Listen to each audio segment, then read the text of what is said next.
welcome to Rev Sports. I'm Gargi Raut. It is the day of the second match of India against Namibia in the World T20 tournament. And now, while it is a match day for Team India, we also have to talk about Bangladesh a little bit because Ashraful Haque, a Bangladesh, sport administrator, has categorically called out Asif Nazrul and Aminul Islam Bulbul for the way that they have handled Bangladesh's entire World Cup crisis.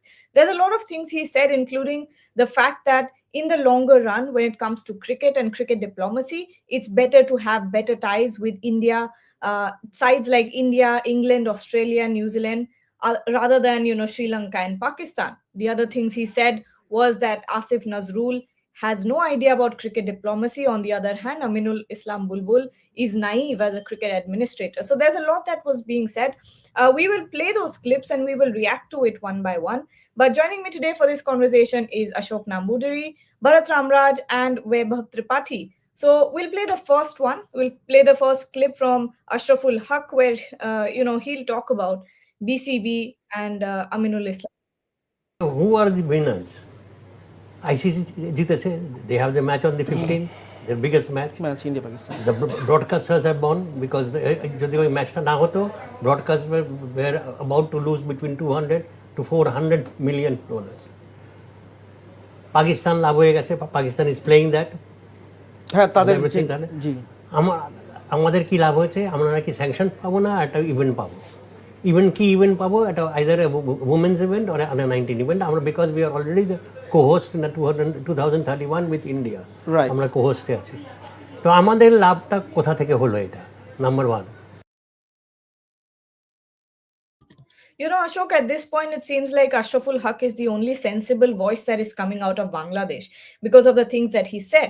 And he rightly pointed out that, who does this benefit? BCB pulling out of this tournament, who does it benefit? It does not benefit Bangladesh at all. All it does is, there is no effect on ICC. There is no effect on the broadcasters either. But BCB is the only board at this point that is suffering. The players are suffering. The cricketers are suffering. Yes, Gargi. I think, when such issues happen, when such controversies happen, what typically happens is that once the dust has settled, you start introspecting and start figuring out finally how did things go and what are the gains and losses that you made. And I think he's really now asking some really soul-searching questions because, see, on the face of it, he's asking, okay, the ICC won because it got the jewel in the crown match, India-Pakistan, on the 15th of February as per the schedule. Pakistan won because they are playing in the tournament. As far as the broadcaster goes, the broadcaster got the premium match and therefore, the tournament media rights, return on investment is secure. And he's asking, what did Bangladesh gain? If you really look at it in depth, there could be an argument saying that there were no sanctions imposed on Bangladesh. But then, did anyone say that there will be sanctions on Bangladesh? Future hosting rights, for example.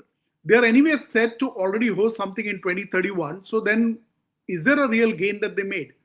In effect, they are missing the World Cup this time. They are going to stay out of it. The players are sitting out and twiddling their thumbs.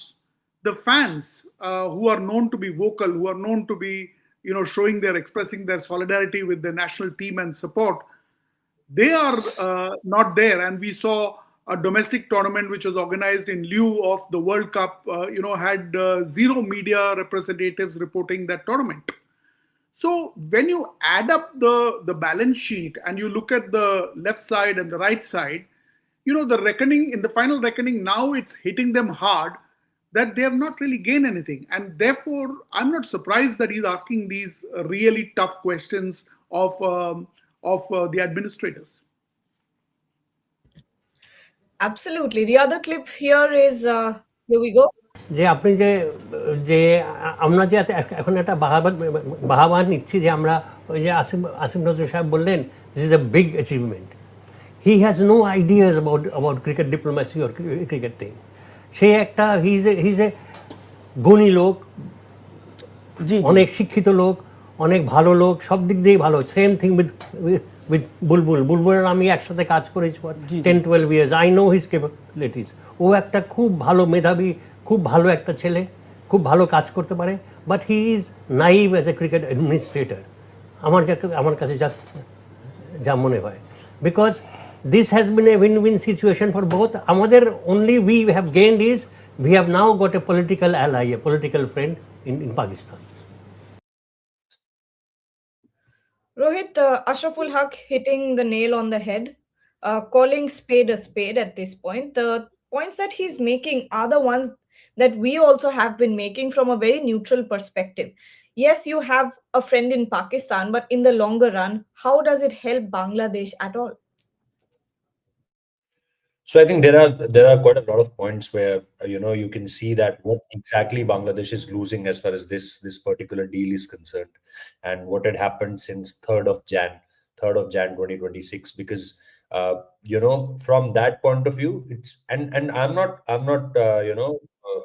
putting this on Bangladesh Cricket Board, because I know that where this has come from. This is not Bangladesh Cricket Board doing this. This is the Bangladesh interim government at this point of time, which holds the key, as far as their decision making is concerned. It came from there. And why it came from there? Because it is politically supported from Pakistan also. I don't know that how much we all know about this, that how integral was Mohsin Naqvi from the very day he knew this, that there is something he can gain out something from this. He was very much active on this. And there were multiple things before that voting also. There were multiple letters being sent to Bangladesh from Mohsin Naqvi. There were multiple calls being done. And why that happened? That happened because of you have to go to last year, when we all were in Manchester, and there was a call to be made that whether people in BCCI will come to the Asian Cricket Council meeting or not. And the BCCI people first said no. And then they said we'll be there via Zoom link. We'll be there virtually, not physically. From that part, the way Mohsin Naqvi was communicating with the Bangladesh Cricket Board people or the government of the Bangladesh, because you have to see this, that he is number 2 as far as political system is concerned in Pakistan. So he was very much active there. If you just, I don't want to get into the political side of this, but there are some organizations which want to create a certain kind of atmosphere in Bangladesh, and that was very much supported by the people in Pakistan, by the leadership of Pakistan, by the agencies of Pakistan, investigative agencies. I don't want to name their top agency, but yeah, they are very much there to create an anti-India sentiment, and that's where Mohsin Naqvi comes into the picture. So we can talk about this, that what cricketing wise Bangladesh is losing from here. But I know that this call is not taken by the Bangladesh Cricket Board. The sensible people in the Bangladesh Cricket Board knows that how much this can affect us and how much will be the backlash as far as fighting something against India, going against ICC. It will hurt us only. But when you have a certain kind of government, when you have people in government, you can't do much, as we say in Pakistan part also, that if their government is taking call, if there is armies there to take a call, then the Pakistan Cricket Board can't do much. But because the interior minister is also the PCB chairman, and it's kind of a same role, that's why we can ask for the accountability. Otherwise we couldn't have asked for Pakistan Cricket Board also, that why they are stepping in. So for me, it is very clear that it is all from Mohsin Naqvi, and it is a government to government conversation, rather than Bangladesh Cricket Board acting so much against either a BCCI or an ICC, because they know that ultimately they have to ask it from the ICC only or the BCCI only. Only one board which you can ask for if you need any kind of revenue help from the broadcasting point of view, that's Board of Control for Cricket in India. Absolutely. Let's listen to the last clip here. He's talking about having relationships with Pakistan at this point, finding a brother nation, as they have been terming it, Pakistan, and how the long run, if you see that the whole cricket world, how it runs, having political ally with Pakistan, will that help Bangladesh globally? We have to agree. So India is a big country as far as cricket is concerned. Right. এখন India has also, I think, আমি যা ব্যক্তিগত ভাবে মনে করি যে India has ওভাররান there thing আর কি। ওরা ওদের যতটুকু ক্রিকেটে প্রভাব ফালানোর কথা ছিল ওর থেকে বেশি। ইন দ্য ওয়ার্ল্ড ক্রিকেট ডিপ্লোমেসিতে it is better to be friendly with a country like England, Australia, India, rather than a country like Sri Lanka or West Indies, because এদের প্রভাব বেশি in the মানে যখন আমরা টেবিলে বসবো। Weber, what are your thoughts on this? Obviously, we have reported on everything that Ashraful Haque has said. What are your thoughts? See, Ashraful Haque is not the only voice that has come against the idea of boycott and the implications that BCB or Bangladesh cricket will suffer. 2 weeks back, after their sports advisor said that we will not be taking part in the World Cup. After their meeting, he met with the players and then he came to the address to the media, and then he said that we are not going to play in the World Cup. Our players are with us on this stance. And next day, Mohammad Ashraful, former Bangladesh captain and the current batting coach of the men's team, he said what BCB can do. BCB can do nothing. Look to a local media. He had an interview with that channel and he said that BCB cannot do anything. It's government's decision, and we are bound to listen to the government, because this is the government that is there, at least for the interim time, for the next 20 days. And also what he said, we are hopeful that after 22 days this government will change and the new government will form, and the new government will can start a dialogue with India again to improve the relations, which is now not good right now. So he was hopeful that a new government will come and there will be a dialogue between India and Bangladesh because of the long history between the two countries in terms of sporting relations. Then Tamim Iqbal and Nazrul Hussain Shanto, former captains. Nazrul is currently the test captain as well. He both said that the players will lose if Bangladesh is not taking part in the World Cup. The players will lose. So again, they made their voice clear. Then we saw what happened there. The whole CWAB, the Cricket Welfare Association of Bangladesh, led by Mohammad Mithun, they went against their own board to remove one financial director.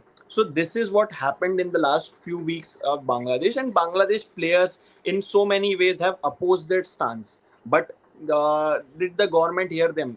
The answer is no. They never care about what players will go through, what the BCB will go through. I have said it time and time again that yes, BCB has ignited this fire. BCB took this stance that okay, Mustafizur Rahman was removed from KKR squad. That's why we are not going to play in India.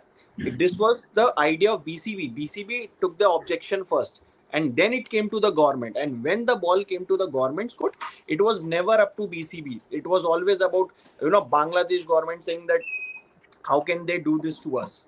And this is why I said it's a self-ignited fire by the BCB. And when things went beyond their control, then it had to happen like this way. When politics mixed with cricket, this is what happens. Just for the ego game, Bangladesh government officials, it is their ego. Means I was very surprised. This is one example.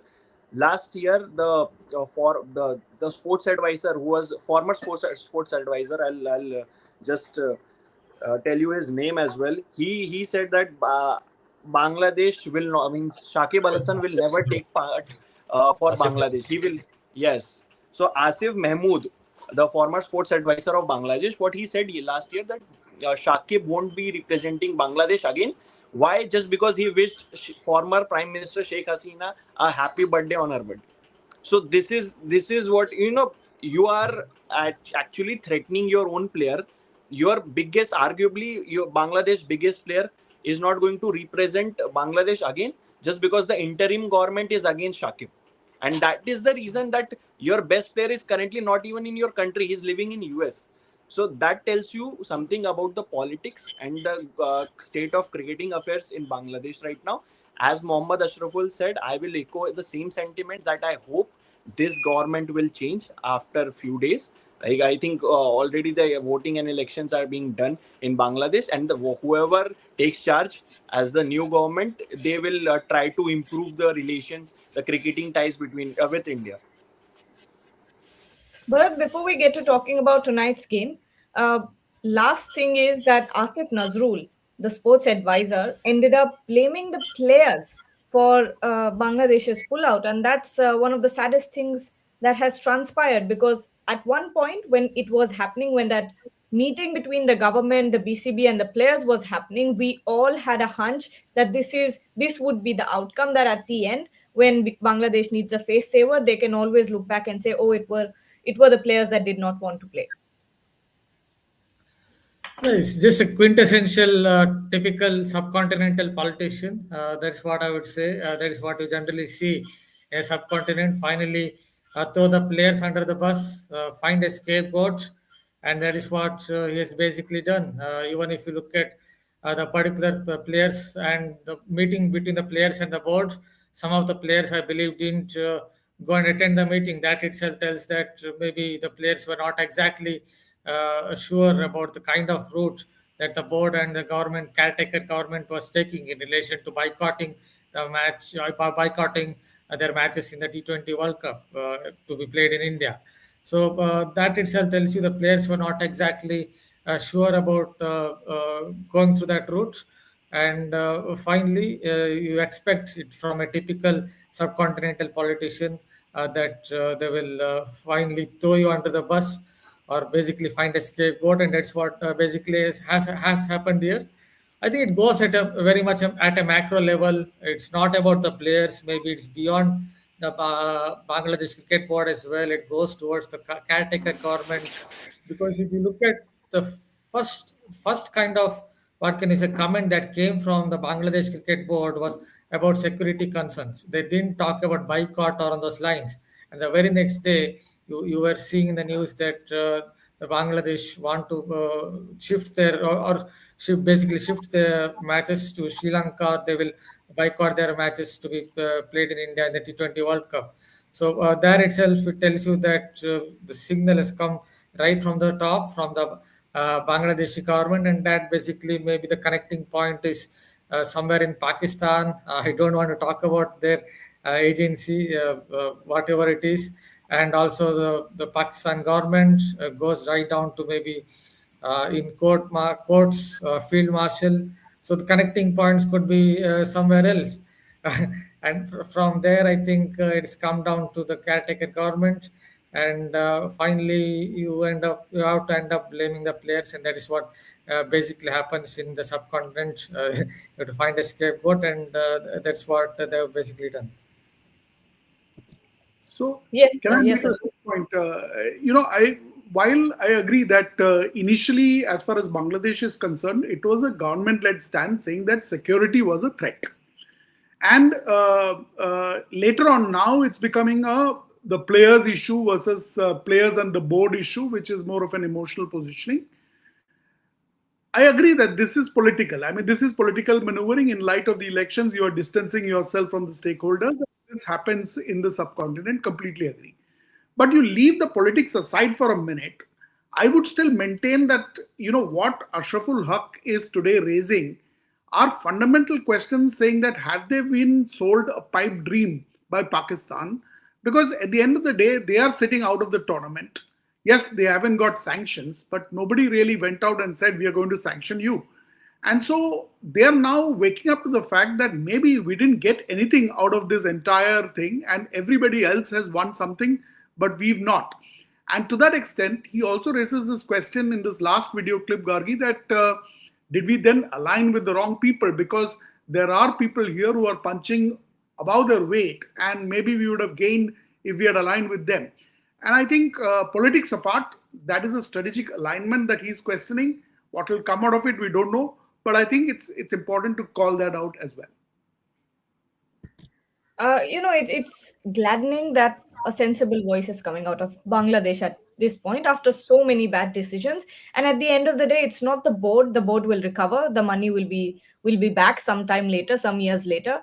But the fact is, and they're not getting any sanctions. So there we go. There's no loss here, but the only loss is of ambition. The only loss is of passion, because the cricketers are the ones that are suffering at this point.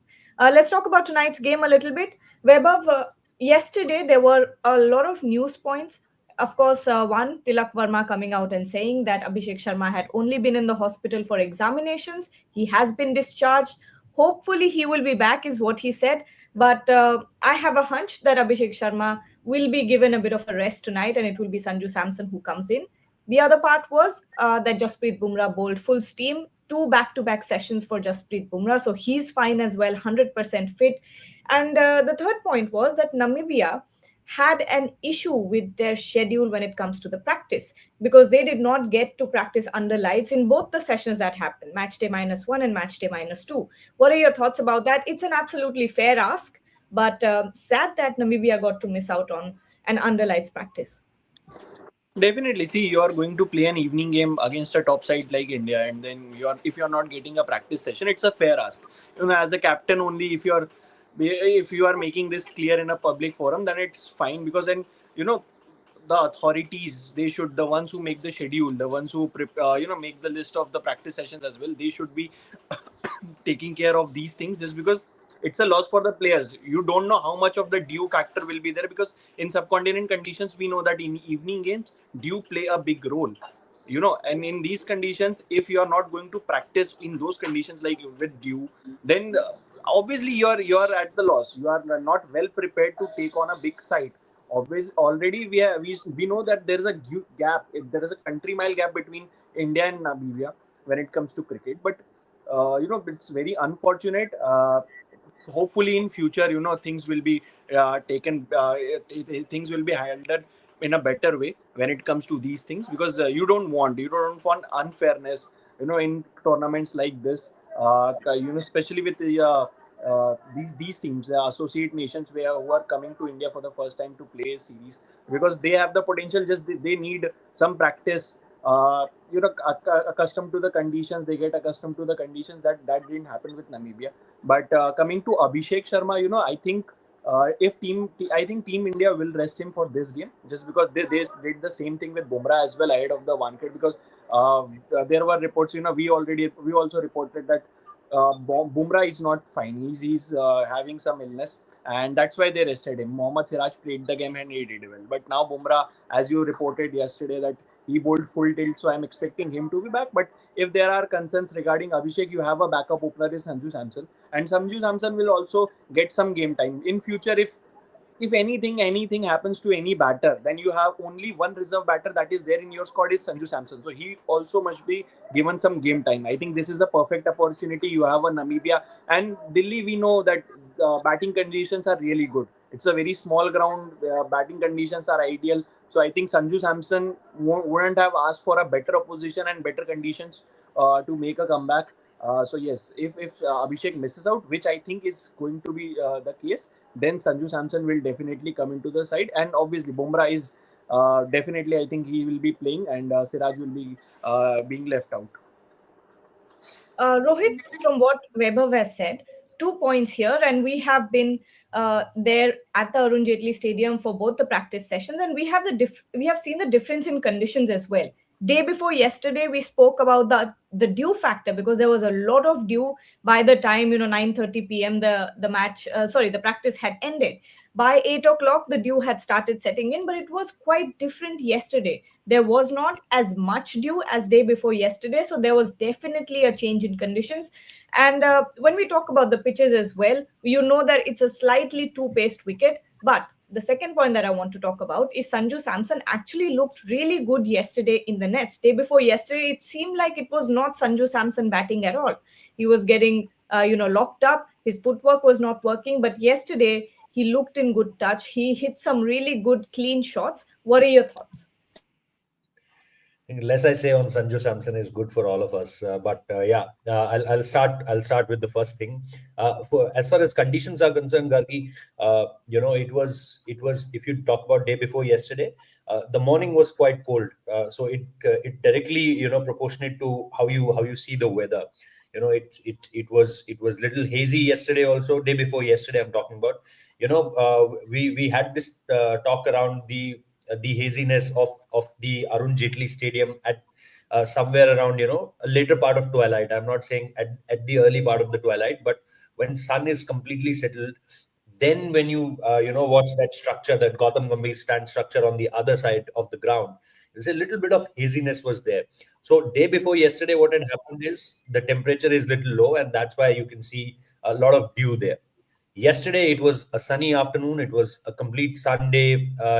Means a hot kind of day as far as the weather is concerned, and that's why it directly relates to the dew conditions also. And that's why we were having this group chat with Kuldeep Yadav also, and he also mentioned this point that yesterday, yes, there was the condition was little more colder, and today it was little better. I'm talking about yesterday. So that's where when you can see a lot of dew. Today again, I'm seeing the sun is out, and so similar thing will happen today. There won't be any dew as far as 9:30, 10 p.m. is concerned. So you'll have the game, and I think then after, if there's anything, you'll see that. So yeah, as per and wicket, as I said yesterday also, that in the Premadasa, last 1 year, 1.5 year, if you see the dot ball percentage, spinners are the dominating factor there. If you see most number of wickets, spinners are the dominating factor there.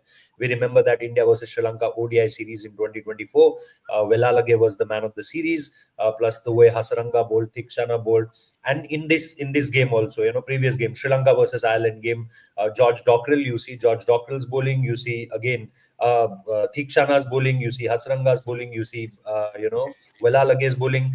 You will find that yes, the kind of conditions are there that will surely assist spinners. So yeah, India can make those adjustments here in Delhi, because you will get a sluggish kind of wicket here.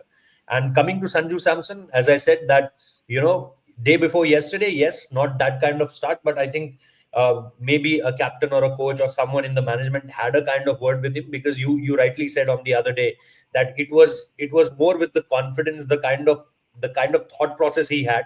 Suddenly 1 month ago, you were the number one batter in this Indian team to open the innings, and cut all these 30 days, and you are again a backup opener. Similar thing have happened in 2024 T20 World Cup also. He was this close to play that final, and at the very last moment, he himself told in an interview that Rohit Sharma said in the last moment that, sorry, yaar, we can't adjust you in the 11. But at the initial, Rohit Sharma was thinking to let Sanju Samson in that very final versus South Africa in T20 World Cup 2024. So yeah, there he again as a backup. Now again 1 month back, when Shubman Gill wasn't there in the T20 World Cup squad, you were very sure that now your opening combination is Sanju Samson and Abhishek Sharma, and Ishan Kishan will be a backup.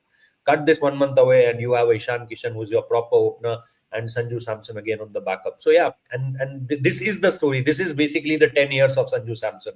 Suddenly in the limelight, and after few matches, he's just out of the side. So yeah, that's what maybe creating that kind of pressure on him. Someone had a word. Definitely a captain or a coach, some motivational word from the captain or from the coach will do a lot of good for Sanju Samson coming into this game. Absolutely. And final question over to you, Bharat. There's a question here by Gautam Das. He's asking, why not play Washington Sundar? All-rounder, our spinners are compared to the spinners of other teams like West Indies, Pakistan, or England is much weaker. As compared, sorry. Not sure why do you want to go with him. First of all, obviously, you have to think about his injury concerns as well. So you have the spinners, you have Varun Chakravarti in your ranks. First of all, he's the kind of spinner who I think is very much a complete bowler at present. He's someone who can bowl over spin, who can bowl side spin. He's someone who has good control, and he has the variation as well. It's very difficult to pick his googly. So we have a complete spinner out there in Varun Chakravarti, who have a defensive spinner like Aksar Patil. I think he's a very good defensive spinner in the sense that he understands what he has to do with that little bit of a flatter trajectory, with that round arm action. He bowls stump to stump line, keeps it simple, and he also is improved as far as his pace variations are concerned.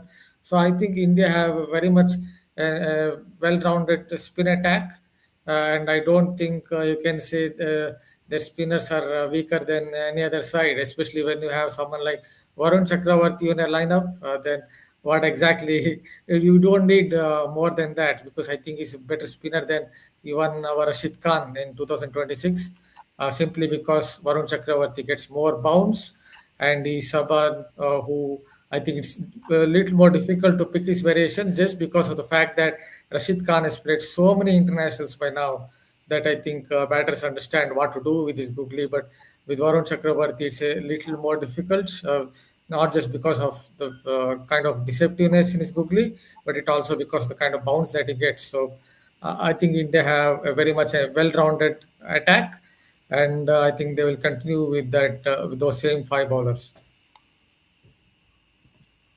All right. On that note, we'll take your leave unless anyone wants to make some final comments about tonight's game.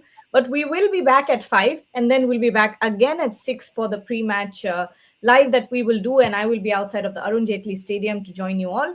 But thank you so much, Ashok, Vaibhav, Bharat, and Rohit. We'll be back again at 5. Don't forget to join us then.